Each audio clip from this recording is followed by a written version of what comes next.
বৌদ্ধ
বা ইসলাম ধর্মের মধ্যে নিশ্চয়ই এমন কোনো গুণ আছে যা সাধারণ খেটে খাওয়া মানুষকে টানে। তার সঙ্গে যোগ হয় বিত্তবান বণিকের সমর্থন আর রাজশক্তির উস্কানি। আমাদের হিন্দু ধর্ম সংস্কার আর অন্তর্কলহে বিদীর্ণ, তাই হয়তো সে গুরুত্ব হারাচ্ছে। আবার কবে তোমার সঙ্গে দেখা হবে জানি না মা, আমি তো সহায় সম্বলহীন, চাল চুলো বলতে আমার কিছুই নেই। ইচ্ছে হয় তোকে নিয়ে যাই, নাতি নাতনিদের সঙ্গে তোকে আমি যত্ন করি, আদর করি, কিন্তু ভগবান আমাকে সে সৌভাগ্য তো দেননি। কিন্তু তুমি তো এখানে মাঝে মধ্যে আসতে পারো, আমার জন্য না হোক। আমার এই দুধের সন্তানগুলোকে কি দেখতে তোমার ইচ্ছে করবে না বাবা? আমি জানি যবনের রক্ত তাদের গায়ে, কিন্তু আমি যে তাদের 10 মাস গর্ভে ধরেছি বাবা। ওদের দেখতে তো আমার ইচ্ছে করে রে মা, কিন্তু আমার সংস্কার যে আমার পায়ে শেকল হয়ে রয়েছে, সেই শিগলি কেটে তো বেরিয়ে আসার শক্তি আমার নেই মা। ও জানো বাবা, গাছের কোটরে থাকতে থাকতে তক্ষক মনে করে যে গাছটাই বোধহয় জগতের সবকিছু, কিন্তু সে এটা বুঝতে পারে না যে হয়তো গাছটার বাইরে থেকে পোকায় কেটে কুটে ফোপড়া করে দিচ্ছে গাছটাকে। তোমার অবস্থাটাও এখন সেরকমই বাবা। অথচ দেখো, তোমার বয়সী আরেকটা মানুষকে আমি দেখলাম, কি অপূর্ব মানুষ।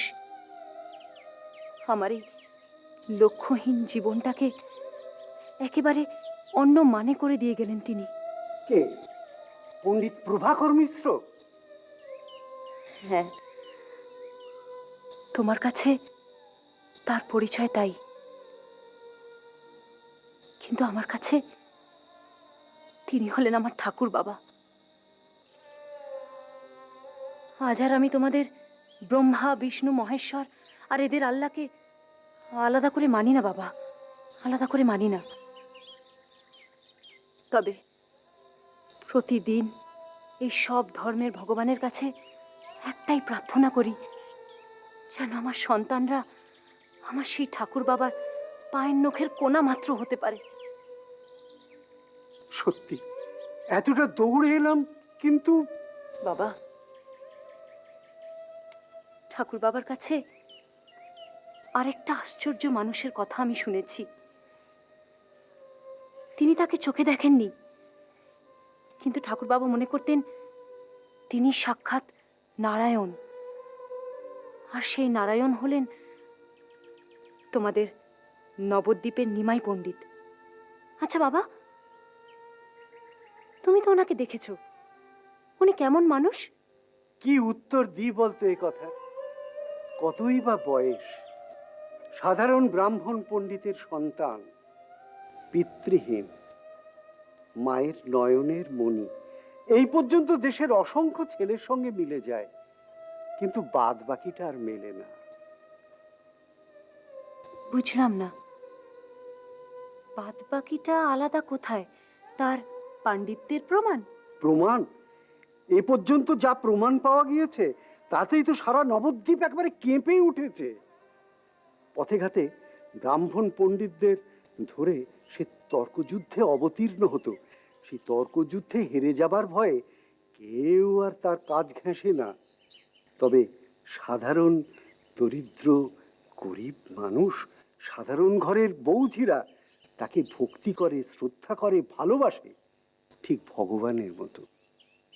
এত পাকা মাথার একজন মানুষ কি করে এত অশিক্ষিত মানুষের সঙ্গে কথা বলে বাবা?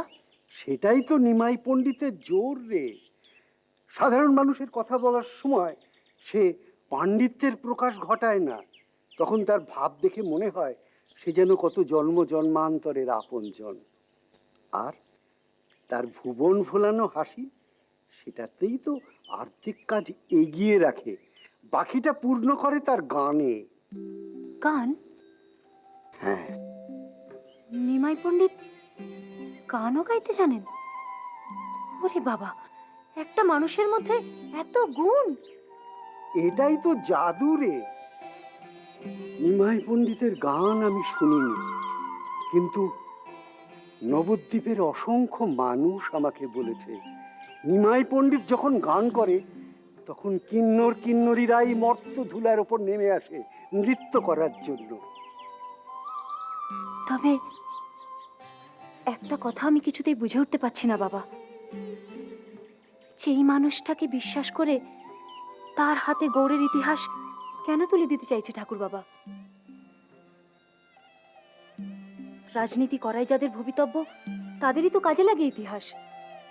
আর তাছাড়া রাজা মহারাজা, আমির উজির, এদের ছেলেপুলেদের কাজে লাগে ইতিহাস। কিন্তু সামান্য একজন পণ্ডিতের গাইয়ে বাজিয়ে ছেলেকে ইতিহাস পড়িয়ে কি কেউ চন্দ্রগুপ্ত মৌর্য বানানোর চেষ্টা করছে? দেখ মা, এত কথা তো আমি জানি না।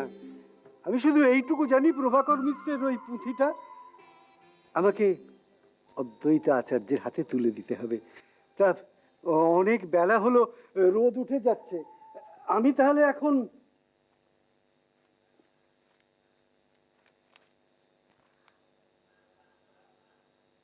বাবা, যেদিন এলে সেদিন তুমি আমার প্রণাম স্বীকার করনি, কিন্তু আজ? জানিস মা, সন্তানের আর এক প্রতিশব্দ হলো আত্মজ। কন্যা আত্মজা। তুমি আমার আত্মজা, আমার থেকেই তোমার সৃষ্টি।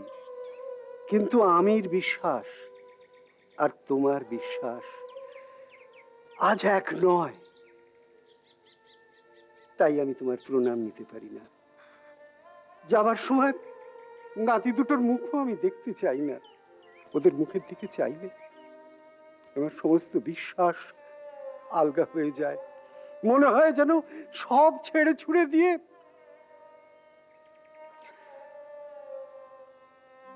আমি চলি। মা, তোমাদের মঙ্গল হোক, মঙ্গল হোক।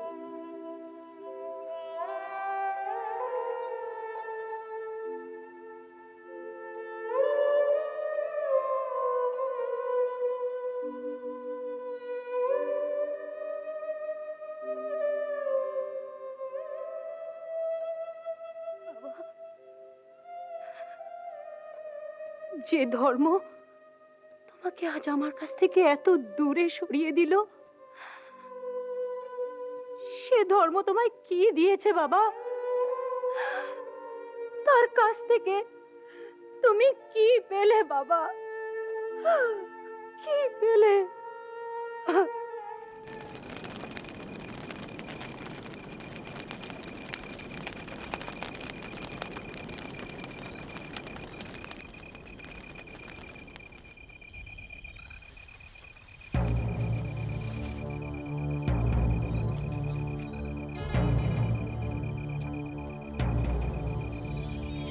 সর্দার, সেই ফুদি বামুনটাকে ধরে এনেছি। সকালবেলায় যেই না মেয়ের বাড়ি থেকে বেরিয়েছে অমনি পিছু নিয়েছি। শেষমেশ সন্ধে নামতেই ঝাঁপ দিয়েছি। সন্ধে ঝাঁপালি আর টেনে তুললি এই মাঝরাতে? কি করি সর্দার, ঠাকুর তো আর গৌড়ের রাস্তায় গেলেন না। ভবানী বাগানের পর থেকেই দেখি জঙ্গিপুরের রাস্তা ধরলেন, অর্থাৎ কিনা ওই দক্ষিণবঙ্গের দিকে। সে কি? তাহলে কি পুরো নদিয়া যাচ্ছিল? কেন ডাকতো বড়কে? এই ঠাকুরকে ডেকে নিয়ে এসো। চল চল চল। প্রণাম ঠাকুর। আপনার সঙ্গে আমার আগে কখনো ঠোকাঠুকি হয়নি, কিন্তু নামে আমরা দুজন কি ছিল। আপনার মুখের বাঁধন আমি খুলে দিচ্ছি, চেঁচাবেন না। আপনার কোনো বিপদ নেই। আসলে আপনার এক পরিচিত মুরব্বীর অনুরোধেই আপনাকে এভাবে এখানে আনতে হলো। কে তুমি? কোন ডাকাত? আমার কোন মুরব্বীর এমন দুঃসাহস? বামুনের এক বড় দোষ, ঢাল নেই, তলোয়ার নেই, চোপায় তোপ ডাকছে। শুনতে চান কার অনুরোধে আপনাকে এভাবে এখানে আনা হয়েছে? তাহলে শুনুন, সে অনুরোধ করেছেন স্বয়ং প্রভাকর মিশ্র। প্রভাকর মিশ্র, যিনি গৌড়ের... আবার বকছেন? প্রভাকর মিশ্র গৌড়ের ওই একজনই যার পুঁথির অনুবাদ নিয়ে আপনি শর্টকাট ছিলেন। সে যাক, আপনি এখন মুখ হাত ধুয়ে ডাকাতের দেওয়া জল মিষ্টি খান, তাতে দুয়ানি জাত হয়তো আপনার যাবে। কি বলেন ঠাকুর? আমি পুজোটা সেরে নিই। ও হ্যাঁ, আমার পরিচয়টা আপনাকে দিই। থাক, দরকার নেই, সৌজন্যের কোনো প্রয়োজন নেই। ডাকাতের পরিচয় ডাকাতি। হ্যাঁ, তা তো বটেই। যেমন শবনমের পরিচয় শবনম, সে কোনোদিনও স্মৃতিকণ্ঠ বাগচি বলে কোনো অপদার্থ কাপুরুষের মেয়ে ছিল কিনা সে কথা কে জানতে চায়? নিমাই সকালবেলা স্নান থেকে ফিরে কোথায় চলে গেল বলতো ঈশান? সে অনেক কথা গোমা। তুমি শান্তিপুরে মেলার মাঠ চেনো? হ্যাঁ, সে মাঠ পেরিয়ে বাঁদিকে গেলেই না বিধানকলুর বাড়ি। তা সে বিধানকলু তো বেশ কিছুদিন হলো শয্যাশায়ী গো। ছোট ছোট ছেলে পুলে নিয়ে একবারে তার জেরবার অবস্থা। তো ওই দত্তদের বড় কর্তাকে আমাদের নিমাই দাদা বেশ কিছুদিন ধরেই বলছিল যে ওই কিছু মাসোহারা যদি বিধানকলুকে পাইয়ে দেওয়া যায়। আমার মনে হয় আজও সেখানেই গেছে, বুঝলে? দত্তদের আজকাল খুব বাড়বাড়ন্ত হয়েছে বুঝি? কেন মা, আগে এমন অবস্থা ছিল না নাকি? ও, এখন তো দেখি পেল্লাই পাসাদ গো। কত দাস দাসী, গোয়ালে গরু কত, আবার শুনেছি নাকি ঘোড়াও আছে। বাণিজ্যের পয়সা তো, তাই বোধহয় নিমাই দাদা ওই বিধান কলুকে... আচ্ছা আচ্ছা, সে আমি বুঝেছি। এখন তুই সব বুঝে নে তো। এরপরে ওই হাটে গেলে তুই আর কিচ্ছু পাবি না। সে তুমি কিচ্ছু ভেবনি মা, ওই খুদ আর চাল দুটোই আনবো তো তাহলে। হ্যাঁ বললাম তো, দুটোই নিয়ে আসবি। না, তুমি আর কিচ্ছু ভেবনি।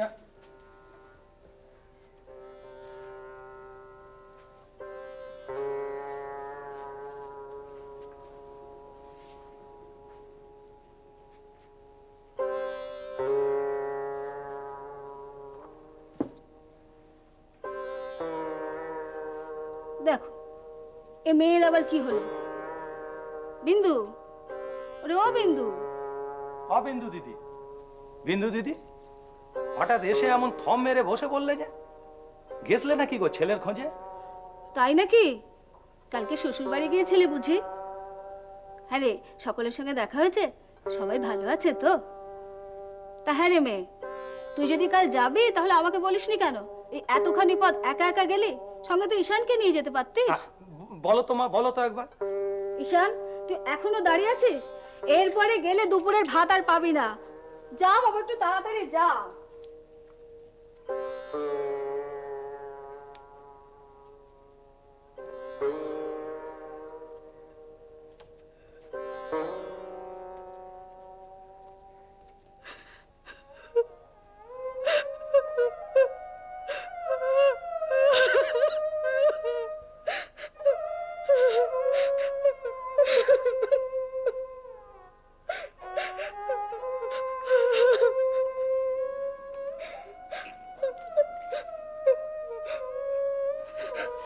কি হয়েছে মা?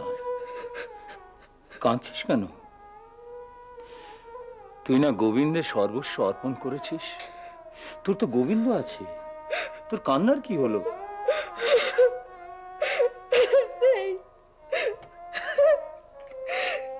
কেউ নেই, কেউ আমার নেই, কেউ কোথাও নেই। ছি মা, ছি।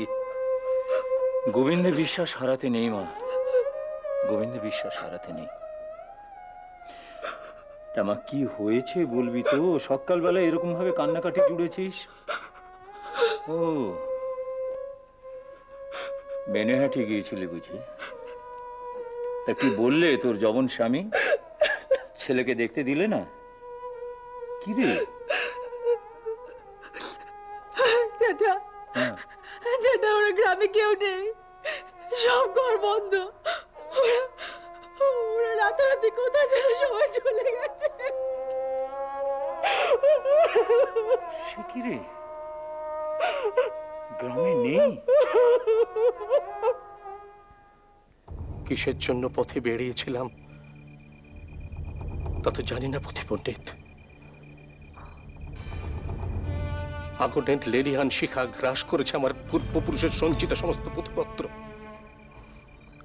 হাবশি সেনারা আমার শিষ্যদেরকে ধরছে আর কেটে দিচ্ছে তাদের মাথার শিখা। জোর করে হা করিয়ে তাদের মুখের ভেতর থুতু দিয়ে নষ্ট করছে তাদের ধর্ম। এসব দেখতে দেখতে আমার চেতনা, আমার বোধ বুদ্ধি সমস্ত কেমন যেন তালগোল পাখি যেতে লাগলো। একটা কাপুরুষ ভয় আমার বুকের ভেতর থেকে উঠে এসে বলল, পালাও প্রভাকর, পালাও।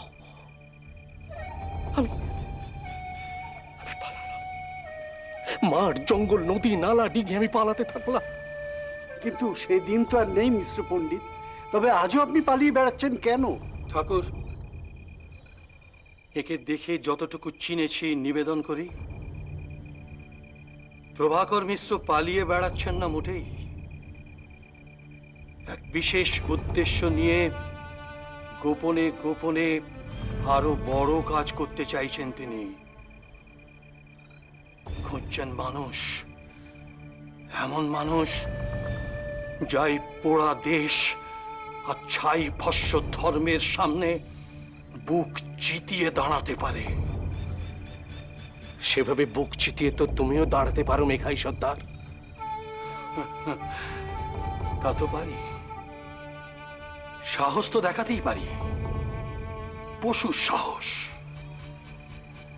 কোতোয়ালিতে ঢুকে খাজনা লুট করতে পারি, সুলতানি মহলে ঢুকে হামলা চালাতে পারি, নিরীহের মাথায় লাঠি মারতে পারি, দুর্বল মানুষকে মেরে ফেলতে পারি বুক চিতিয়ে। কিন্তু মানুষের মনে তো ঠাঁই নিতে পারি নে। প্রাণের ঠাকুর চাই আমাদের, প্রাণের ঠাকুর। জানেন পুঁথি পণ্ডিত, বড় আশ্চর্য আমার এই মেঘাই সর্দার। ডাকাত অথচ বাবু। ও খুঁজছে, ও পথ খুঁজছে গোলক ধাঁধায়। সংসার ছেড়ে বেরিয়ে পড়েছে, পথ খুঁজতে খুঁজতে ঢুকে পড়েছে একটা কানা গলির ভেতরে।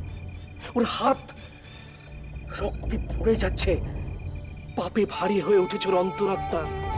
তবু কিন্তু ওর খোঁজা থামায়নি। ও খুঁজছে প্রাণের ঠাকুরকে। কেমন তোমার সেই প্রাণের ঠাকুর? কেমন? পুঁথি পণ্ডিত, সেটা কি ও ঠিক ঠিক জানে না আমি ঠিক ঠিক জানি? নিমাই, কোথায় যাস নিমাই? কাউকে কিছু না বলে কোথায় গিয়েছিলি? মায়ের মনের মধ্যে যে কি হয় সে খবর তুই রাখিস? আমি গৌড়ে পৌঁছে কোথায় গিয়ে উঠবো তা তুমি জানো? না, কোথায়? সোজা রাজপ্রাসাদে। সে কি? হ্যাঁ,